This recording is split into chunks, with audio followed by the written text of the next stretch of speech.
Well, ladies and gentlemen, thanks for coming, and especially a big thank you to Kim Kelly from April Acres. All of these horses, 2 of them belong to her, and 2 of them are boarded there. So I'm really happy to have a few victims this afternoon to play with. Anyway, I'm just talking to let the horses get used to the fact that they're hearing my voice even louder than they normally hear it when I'm teaching. So 2 of these horses are students and horses that I know, and 2 of them are horses and people that I am seeing for the first time. So I thought it would be kind of fun to play, because I like a challenge. How many other people want to do this in public? Not many. I don't care. That's the whole point, because you know, when you work with horses, you never know what you're going to get, you know, and I'm not the person who's going to say, well, you have to bring, you know, only well-behaved, quiet, trained, dead broke horses into this arena, because that's not what the average person has at home. We all have horses, you know, that need more training or have issues like fear and anger, anxiety, whatever else. Trauma. Horses suffer trauma too. And then you don't know what the triggers are, right? So you're quite happily going along doing things, and all of a sudden the horse freaks and you're going, oh my God, why did it do that? So their history, you know, they bring a history and they have baggage just like people. And I'm quite an expert in dealing with horses with baggage, quite frankly, because for all the years that I spent in Jamaica, and that's where I'm from, in case you're wondering, I dealt a lot with ex-race horses, and of course they've had a very traumatic life from the age of 2, you know, having to go and race and do all of this with precious little schooling, right? And a lot of them come out of that very damaged. So it's not always a good scenario when you have to deal with those animals. And so they really taught me a lot about what I do today is you have to deal with what shows up. You can't have an agenda. My only agenda when I'm working with horses is they're not allowed to hurt me. I'm not going to put up with the rearing, bucking, feet, teeth, whatever else they want to throw at me. I'm going to shut it down, because I'm not going to allow a horse to put my safety at risk, or the safety of my students. So safety for me is number 1. So what I'm going to get these girls to do is, one by one, I'm going to ask them to come in, and they're going to tell me the name of the horse, give me a little background, and I'll introduce them to the crowd one by one. So Jamie, do you think he can stand beside me and not have a cataplasm? Oh, Puma, it's okay, baby horse. So come and stand on my left facing the camera, Jamie, and give some room between me and you so that if he does jump, hello, yes, Puma, you're not supposed to lie down and roll with the people's saddle on. No, no, no, not rolling with saddle, no. So this is Jamie. How old are you, Jamie? 13. Jamie's 13. The horse's name is Puma. He's a paint. And how old is he? 7. He's 7. So basically, he doesn't have a lot of schooling. And Jamie, as you'll see when she does get on, is quite the little rider. She can sit on anything. So these are the kind of kids that are good for horses like this. Because no matter what he does, she doesn't have a cataplasm. She just kind of sits there and deals with it, which is awesome. Makes it easier for us to work with. So that is Jamie. Okay, so you can continue walking him. Good. And just make him listen to you so he's not pushing you around, right? You're leading him, he's not leading you. Yeah, well done. He can be quite pushy. When he doesn't know what to do, he just bulldozes you. It's easy. Let's push the person out the way. Okay, so who do we have next? Is that Trinity? This is Trinity. Yes. Everybody in a riding hat looks the same, right?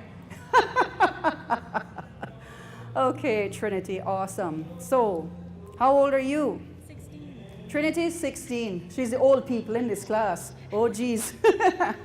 And your horse's name is? This is Maverick. Maverick. And how old is he? He's 14. He's 14. And you haven't had him very long, right? Almost a month and a half. Month and a half she's owned this horse. And you haven't really had any major issues with him. No, he did a few rears one time on a ride, but that was Okay. about it. She said he did a few rears one time on a ride, but that was about it. So he seemed, I don't really know the history of this horse at all. I don't know if you know what his past life was before you got him. Not a whole ton. She doesn't know a whole lot. So that is very much a normal case scenario.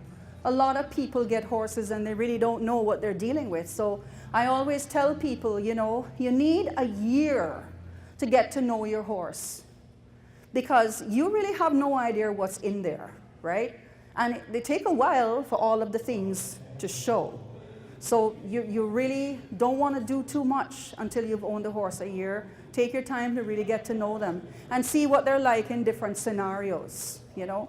Okay, awesome. So you can keep walking. So then we're going to have Mackenzie with Thomas. Hi, Thomas. Who's a good boy? Hello. Oh, yes, I know. Yes, you have to stand. Good boy. Ho, ho. Yeah, I know. Thomas, shh. Listen. Listen. Are you listening? You have to listen. Come here. No, you're not allowed to push people around. Ho, ho. I just want to have a chat with Thomas for a minute. Come here, Thomas. No, ho, ho. Oh, listen. It's all right. You're not going to die. No. Anyway, you just hang on to him a sec. So, Thomas is 17, and you are Mackenzie. I know your name. How old are you? She's 16, so we have two that are a little older. Thomas is 17 hand, thoroughbred off the track, owned by Kim. This horse was a very good horse, and then went to a professional trainer who shall remain unmentioned, and he came back, had his mind completely blown. He was a different horse. Kim said that when she first had him, she could take him to Aldergrove Lake Park, and oh, lovely, all over McLean shirt. Anyway, he came back and he dumped her quite badly, bucked her off, and he was just a whole different animal. So, Mackenzie, you're just going to work him in hand. If you want, you can grab the lunge line and lunge him. It's over here in the corner by the speaker, right? You want to lunge him first? Well, because he kind of has his eyeballs out on stalks, as you can see, right? And so I want you to lunge him, Mackenzie, on a small circle in the middle. Let the rest of the horses have the rail, and keep the circle small so all he can do is walk and trot. Thoroughbreds have a very busy mind. And the other problem that you have with them is that they also are very athletic. So don't think you're going to wear them out lunging. That's a joke. Because with a thoroughbred that has the heart and the lungs of a racehorse, it'll be 5 miles before they even start to slow down. So the thing with the lunging now is that we just want to get his attention. Keep him bending towards you, Mackenzie, right?